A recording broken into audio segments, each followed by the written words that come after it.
প্রতিশ্রুতির পাহাড় জমেছে, কিন্তু প্রাপ্য টাকার দেখা নেই।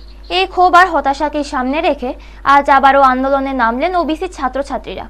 আজ ওবিসি ওয়েলফেয়ার দপ্তরের ডাইরেক্টর নির্মল বিশ্বাসের অফিস ঘেরাও করে বিক্ষোভ প্রদর্শন করেন ছাত্রছাত্রীরা। তাদের একটাই স্পষ্ট দাবি, বকেয়া স্টাইপেন্ড কবে দেওয়া হবে তার নির্দিষ্ট দিনক্ষণ জানাতে হবে। আন্দোলনরত ছাত্রছাত্রীদের অভিযোগ, দীর্ঘদিন ধরে তারা স্টাইপেন্ডের জন্য অপেক্ষা করেছেন। একাধিকবার দপ্তরে গিয়ে স্মারকলিপি দেওয়া হয়েছে।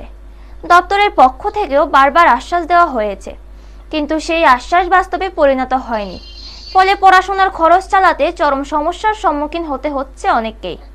বিক্ষোভকারীরা জানান, স্টাইপেন্ড তাদের কাছে কেবল আর্থিক সহায়তা নয়, বরং উচ্চশিক্ষা চালিয়ে যাওয়ার প্রধান ভরসা।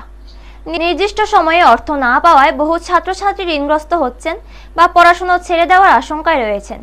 এদিন দপ্তরের সামনে পরিস্থিতি উত্তপ্ত হলেও প্রশাসনের পক্ষ থেকে বিষয়টি নিয়ে প্রয়োজনীয় পদক্ষেপের আশ্বাস দেওয়া হয়েছে বলে জানা গেছে।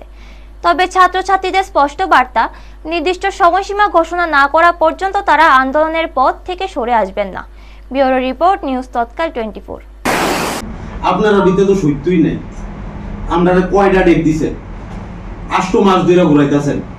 কেউর বাড়ি সাবরুম, কেউর বাড়ি ধর্মনগর, কেউর বাড়ি বেলুনিয়া, কেউর বাড়ি ওই চিটাগাং বর্ডার লোকের রসিয়াবাড়ি, এত দূরত্বে আইতাছে। ডেলি ডেলি কাম কাজ ফালাই দিয়া যদি আজকে আমরা বড় বাপের সন্তান হইতাম, টেহা অর্থনৈতিক থাকতো, তাহলে গেলাম এটা আমরা ভিত্তি করে আইলাম না। আমরা ঋণ কইরা ওই 80 ডিম মুরগির ডিম, ওই মাছ ইতা বেচা কোন সময় ভর্তি হইছি, এটার উপরে ভিত্তি করে আজ আমরা যদি 72,000 টাকা পাই, দাদা 2টা সেমিস্টার চলে যাবো, আর 2 সেমিস্টার আমরা ঋণ করে রইলো আমরা পড়াম। যদি আপনারা যদি আমরা লইয়া এই বারে বারে অজুহাত দেন তাহলে মাছ কত আমরা থেমা যাবো, তাহলে আমরা উর্ফ হইতাম না, গরিব কি আমরা চাপা করে মরে যেতাম না স্যার। আমরা তো কিছু সত্যি কথা বলেন না, সত্য আপনারা লিখিত দেন, যত এই যে হে আসিল নাইলে আমরা যারা আজকে আইছি আমরা তে আমরা সবাই দেন টাকা। আরে টাকা আমরা ক্যাশ টাকা দেব, টাকা তো আমাদের কাছে আয় না, টাকাটা তো সবটাই দিল্লি থেকে আমাদের কাছে যায়। আমরা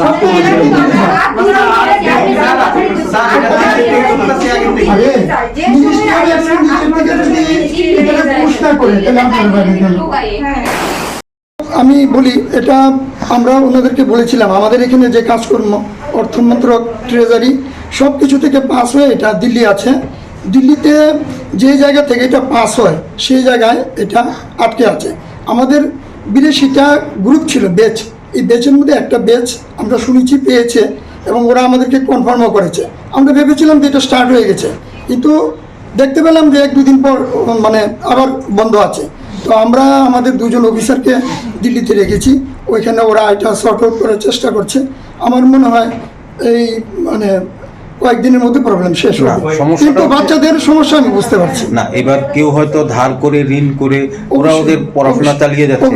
সরকার বলছে যে টাকার তো অভাব নেই, তাহলে যদি টাকার অভাবই না থাকে, এরা তো 6 থেকে 7 বার এসে গেছে আপনার দপ্তরে, বারবার ঘুরে যাচ্ছে। আমাদের দপ্তরে আমাদের মিনিস্টার পর্যন্ত এবং আমাদের মাননীয় মুখ্যমন্ত্রীও ম্যাটারটা জানেন, উনি এটাকে সলভ করে দিয়েছিলেন। যখন ফান্ড রিলিজ হয় না তখন সত্যি আমরা মানে এটার জন্য চিঠি দিয়েছি, অনেক কিছু করে ফান্ড রিলিজ হয়েছে। ফান্ড রিলিজ হওয়ার পর একদম ফাইনাল এখন দেওয়ার যে ম্যাটারটা, দেওয়ার ম্যাটারটা কিন্তু এখান থেকে হয় না, এটা মিনিস্ট্রি অফ ফিনান্স থেকে হয় দিল্লিতে। ওইখানে ওনাদের কি টেকনিক্যাল প্রবলেম আছে আমরাও সবটা বুঝতে পারছি না, অথবা সবটা আমাদের, কিন্তু এখানে কোনো সমস্যা নেই এটা আমি বলতে পারি।